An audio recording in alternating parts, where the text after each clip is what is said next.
Our species stands at a crossroads. We're paused and poised at this crucial point in our history, the great unknown. There has never been a time where the stakes have been so high, where our power has been so great, and our next steps so pivotal. The pressure is truly on. But for most of us, these big picture anxieties are far from the forefront of our minds. It's simply hard enough dealing with the pressures our personal lives contain. Nothing is true, and everything is possible. Step out the door and it's dark and I'm on my own. I open with this line because this is the world we're born into. You know, a world fixated on competition, self-interest, personal responsibility, a world of declining trust and community spirit. And consequently, more and more of us are feeling isolated, disconnected, and alone. Britain, for example, has a serious loneliness problem, to the point where it's been called the loneliness capital of Europe. And in the US, it's believed that somewhere between 1/2 and 3/4 of Americans are lonely. It's often thought that it's only the aging population that suffers from loneliness, with 2 in 5 older people citing their pet or even their TV as their main source of company. But today, each successive generation reports feeling more lonely than the last, with Generation Z therefore reporting the most loneliness. Perhaps partly because they've been born into a world dominated by social media, where it's normal to spend more time concentrated on your friend or follow account, focused on status and racking up likes, rather than making real connections in the real world. Now, thinking about it through a broader lens, it's not a surprise that an economic system that focuses us on ourselves, on our own gain, produces isolation and disconnection. But what is not realised enough or spoken about enough is that isolation and disconnection are really bad for our health. Loneliness affects our mental and physical health.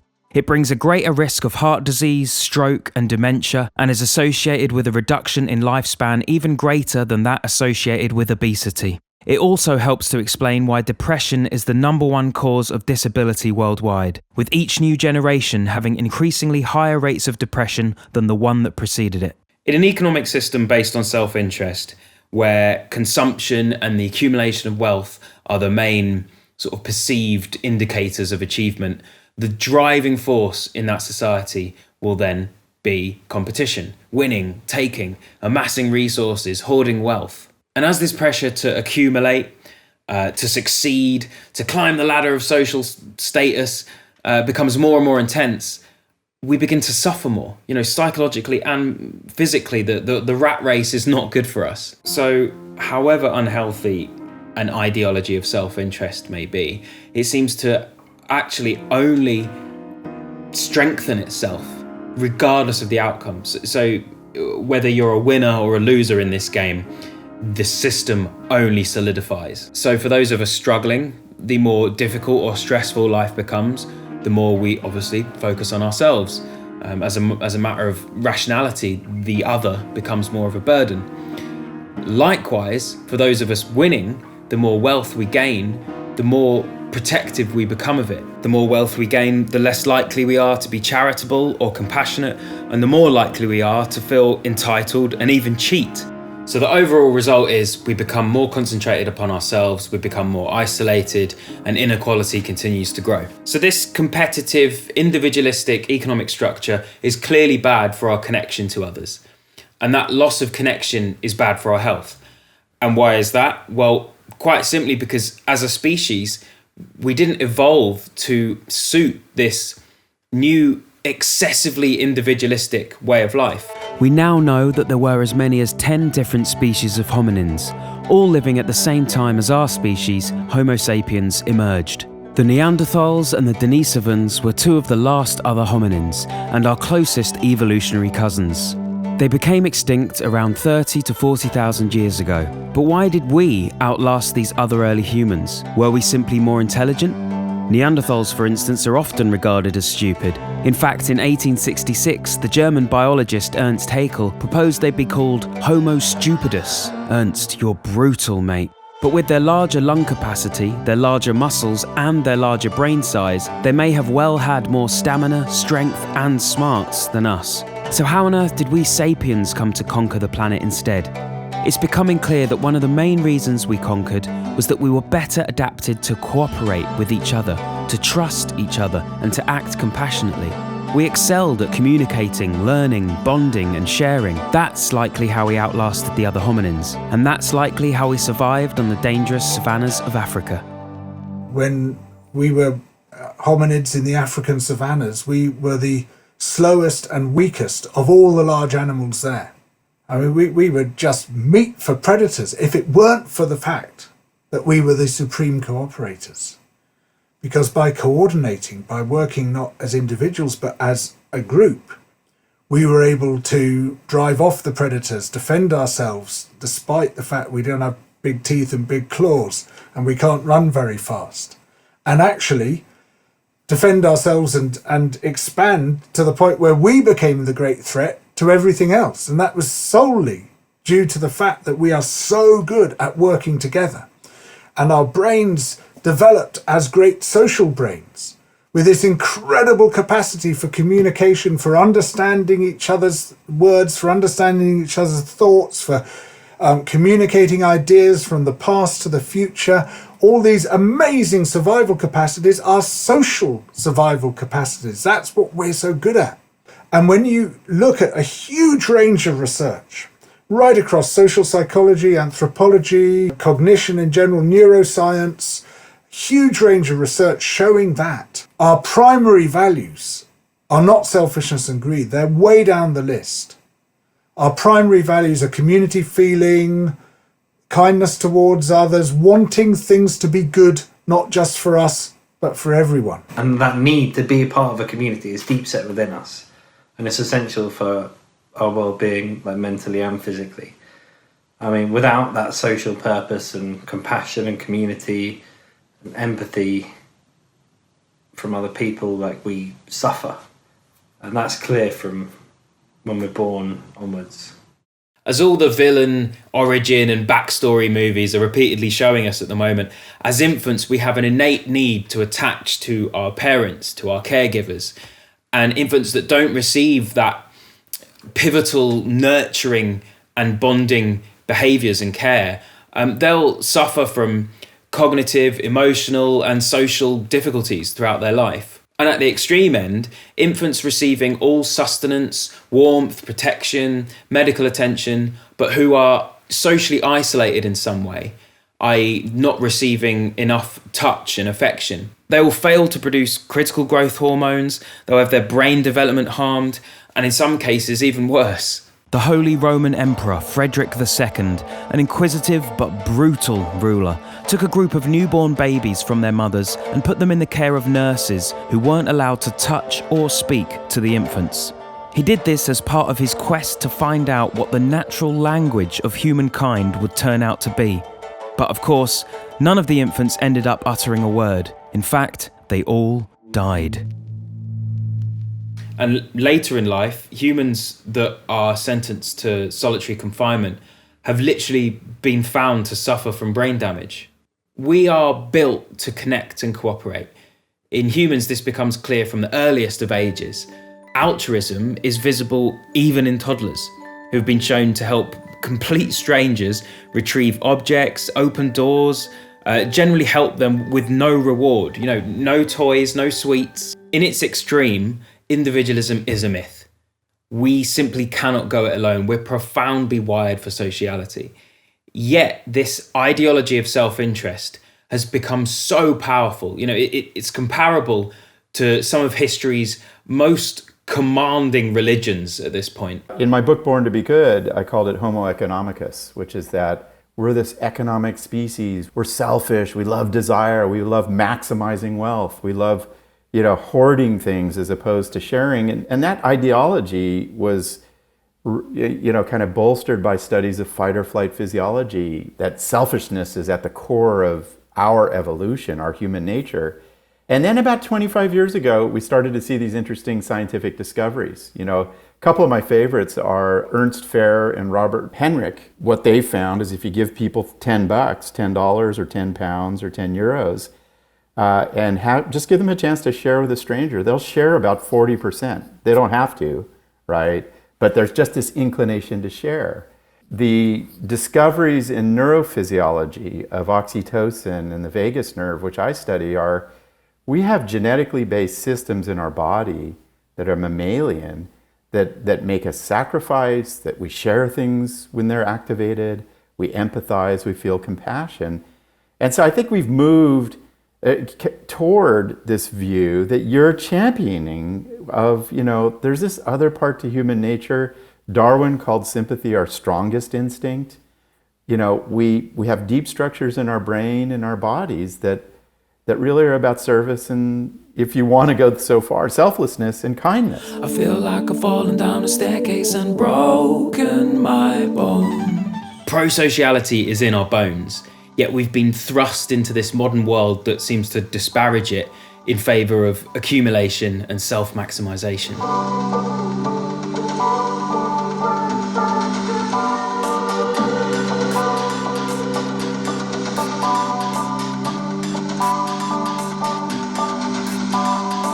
So the introduction of The Pressure's On was basically just me improvising on the Roland Jupiter, which is a beautiful old synth. And I was recording, and this what you hear is basically the recording from my phone. So literally the microphone in my phone. The phone was just sat down on top of the keyboard. And we thought about re-recording it properly and making it sound nice and decent. But because this song is essentially, it's similar to the thesis of The Spark. It's all about vulnerability. The song's quite fragile, and so we thought, well, let's just leave it as it is. It's a kind of quite a tinny, bad recording of me playing this riff as I was working it out. So we thought that would be the best entrance to a song about vulnerability. This all echoes back to the main thesis of our previous album, The Spark, in that we are innately vulnerable creatures. While giraffes are up and running within an hour of being born, while baby sea turtles hatch on the sand and miraculously make their way to the ocean by themselves, while most reptiles abandon their eggs before they've even hatched, humans can't even sit unaided for the first 6 months of their lives. Due to the relatively slow development of our brains, we need to be cared for in order to survive. It's worth it, of course, because our brain is slowly but surely developing the ability to manage complex reasoning and social interaction, etc., the things that elevate us as a species, but that means we're completely reliant upon our parents, caregivers, and wider community during our upbringing.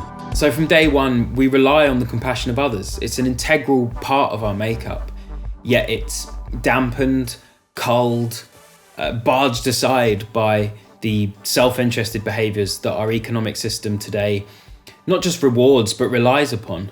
I think sometimes we all wonder what the end goal is, what's the ultimate aim in life within this system? Because it seems to be simply to get rich.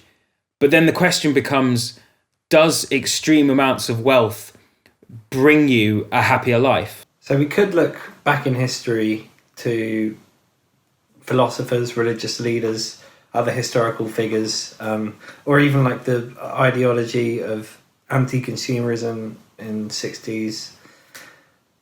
But what can be even more insightful is speaking to people who have clearly made it in this society today. A study of high net worth Americans, so people who had about $80 million to their name, found that for all their success in amassing wealth, these people had not freed themselves from life's worries. So they were just as beset with anxiety, dissatisfaction, and loneliness as the rest of us. Even financial anxiety was present, and to a large degree as well. So we're talking about the wealthiest percentile of Americans, and they even didn't consider themselves financially secure or content with what they had. On average, they believed they'd need 25% more wealth in order to feel secure. As humans, we quickly acclimatise to new states of being. So with more wealth, the things that we previously considered to be luxuries become normalised. And then we set our sights higher still. And when that next milestone is reached, we look higher again. We simply believe our next goal is another 25% more wealth, regardless how much wealth we have. It never ends. So this end goal of amassing extreme amounts of wealth, this is just a veneer of happiness. What actually counts is a sense of purpose, a sense of community, of connection to your fellow human beings and connection to nature. These are the goals that will bring us a sense of contentment in life. And the critiques are, if you follow an ideology of self-interest, you will be less happy. If you follow an ideology of self-interest, prioritizing your own gains at the expense of other people, you will hurt other people. Those theoretical frameworks, and this is an arcane point, but if you study their equations, they don't have any way of building into their models how much pleasure we get out of other people's delights and pleasures, how much we care about other people's advances, even people we don't know, right? So that emerged probably in the age of enlightenment, when industries were growing and rationality and so forth. And it really has flourished for 40 years in the West with neoliberalism, and it's starting to fall by its wayside. And people like your generation, are saying, wow, there are a lot of failures to this ideology empirically and personally. What's the alternative model? And it's this different view of human nature we've been talking about. Today, any talk of alternatives will be fought against intensely, will be silenced, will be ridiculed. Even just highlighting or critiquing the failures of our current system, like we're trying to do with this docuseries and with our music in general, will be met with a tirade of anger and denial and abuse, or if you're lucky, just complete disinterest. There seems to be widespread agreement that our established system is the only viable way of arranging a society, and that there is no alternative. This phrase, famously attributed to Margaret Thatcher, is a phrase and a mindset, I suppose, that I've just heard and seen so much that I decided to abbreviate it to T.I.N.A.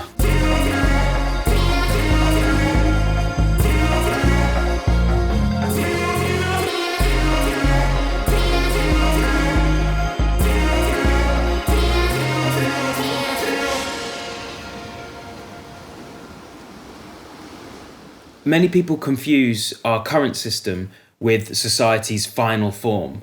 It's the apex, it's the peak of civilization. The political and economic structures we have today are the best we have, and therefore the best we'll ever have. And this is such a blinkered, unimaginative, and ultimately debilitating viewpoint to hold. And it's one that's held so stubbornly as well. It's like we've sworn blind allegiance to the system itself, like it's some kind of god. And this is the umbilical cord that we cannot cut that I sing about in the song. I feel like this mindset holds us back immensely. Umbilical cord that we cannot cut. That's why There Is No Alternative is sung in such a robotic, monotone rhythm. It's like it's just mindless propaganda. And that's why the acronym T.I.N.A is repeated like 40 times throughout the song. This blinkered mindset is everywhere.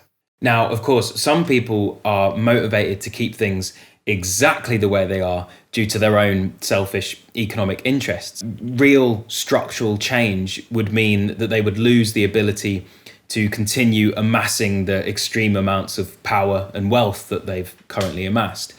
But some people are just falling for what psychologists call system justification. This is the strong tendency to perceive existing social relations as fair, legitimate, and desirable, even in context in which those relations substantially disadvantage the person involved. And we do this to satisfy our need for stability, predictability, order. When you acknowledge all of this damage that's been done by the status quo, whether that's to our environment or to public health, to our present or to our future, effectively, to justify this current system is to become the dog in the "this is fine" meme. We're experiencing this kind of intersection of really big crises in relation to, climate change, energy, food, water, the economy. And it's not an accident that they're happening at the same time. It's because the overall system is moving into what some scientists might say is overshoot. We're kind of overshooting kind of natural limits, or what other scientists might describe as planetary boundaries.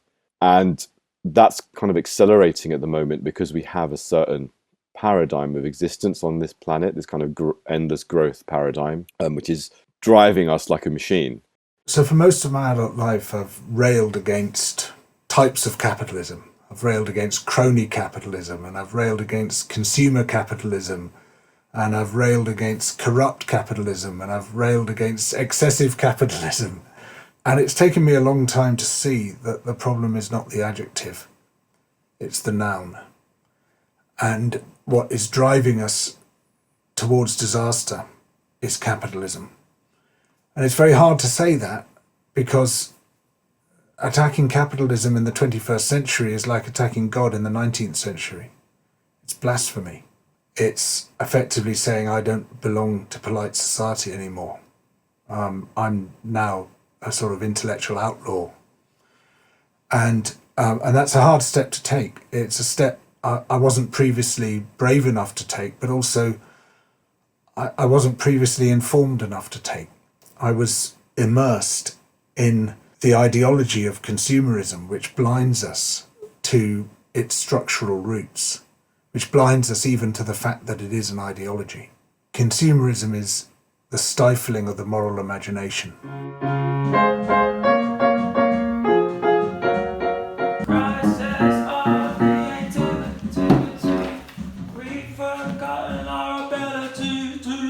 Critical analysis of today's social and economic structures is fought against at every level, like even at the youngest of ages, even in school. Broad sort of self-reflection is not encouraged whatsoever. We're taught only to relieve the symptoms of our system's structural failings rather than addressing those structural failings themselves. So we have to realize that all of this is about where we are right now as a species, that we're just our field of vision is so narrow and so myopic, and that's the task I see ahead. We have to expand that field of vision. I think a sane society would encourage introspection and investigation from youth onwards. You know, asking the questions, what's harmful about the way we live our lives? What can we change? What can we do better? What alternatives are there? We should be teaching systems theory, the ability to understand cause and effect, like on the broadest of scales. Two of our best innate qualities as human beings, our curiosity and our creativity. We should be supporting these as best we can, not repressing them.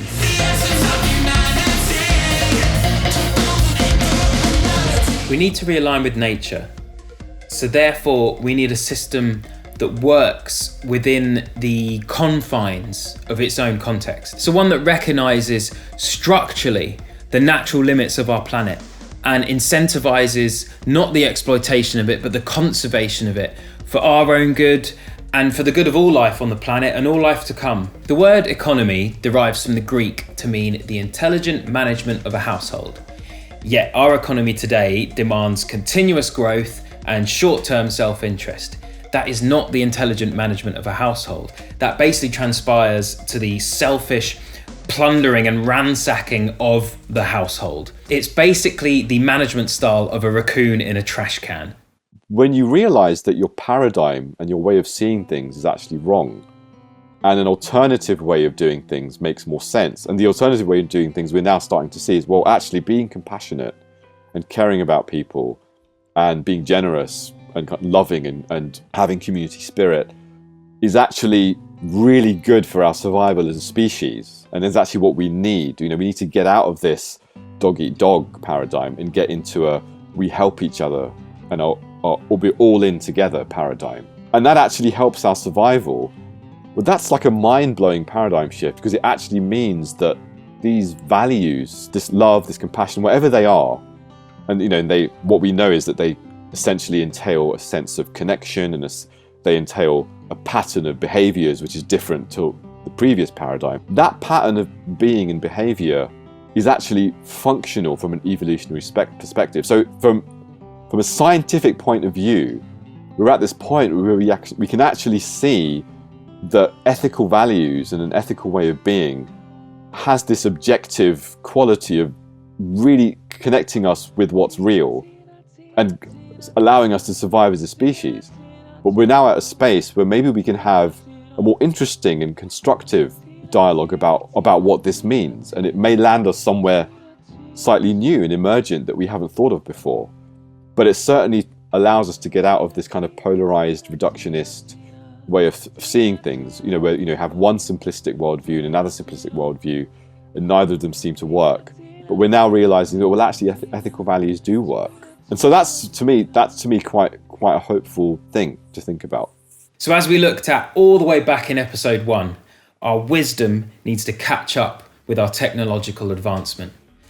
And as we've also looked at, this wisdom needs to be accompanied by compassion. The Tibetans have this analogy that it's like a bird's wings.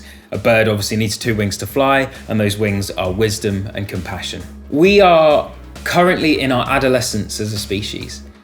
And as I say in Marionettes, we must escape this childhood. Or as I say in T.I.N.A, this is the umbilical cord that we must cut. No system is infallible or faultless. No system is eternal. And no system is too strong to be toppled or redesigned and surpassed. The world that you created is not mightier than our means to remake it. We are the only species capable of scientific understanding and broad technological discovery, capable of contemplating ourselves and our world, capable of protecting all life on our world well into the far future. If we get our act together, humanity's long-term potential is virtually infinite and infinitely beautiful. We are not a disease, we're not scum, we're not a parasite. It's not humanity that's the pollution. It's the economic context that's polluting humanity. If you change the context, the values, the survival incentives, the economic system itself, you will change the behaviour. This is what our generations will do. We will change our system to reflect not just our incredible responsibility, but our amazing potential.